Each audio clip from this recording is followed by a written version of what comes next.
Hello সবাইকে, তোমরা first party দেখে নিয়েছো। আমি শপিং করতে বেরিয়েছি। তো সেকেন্ড পার্টি আমি কি শপিং করছি তোমরা দেখো। পুজোর শপিং করতে বেরিয়ে গেছি। তো কিছু ড্রেস আমি কিনছি। কি ড্রেস কিনলাম আর কি মেলার থেকে কিনেছিলাম সেটা আমি অবশ্যই থার্ড পার্টি দেবো। তো এটা সেকেন্ড পার্টি দেখো, আমি কিছু ড্রেস কিনছি আমার পুজোর ড্রেসগুলো আমি কিনছি আর তোমাদের সাথে ভিডিও করে শেয়ার করছি। তোমরা বলো ড্রেসগুলো কোনটা নিলে ঠিক হবে বা কেমন হতো। দেখো, ঘুরে ঘুরে আমি জিনিসগুলো দেখছি, কিনছি কিছু জিন্সের প্যান্ট, কিছু টপ, কিছু কিনে নিচ্ছিলাম।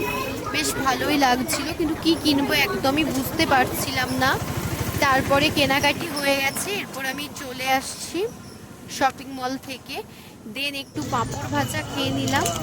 আর চাটা আমার ভিডিও করা হয়নি, কিন্তু চাও খেয়ে নিয়েছি। গুড নাইট সবাইকে, ভালো থেকো, tata, bye bye, love you all.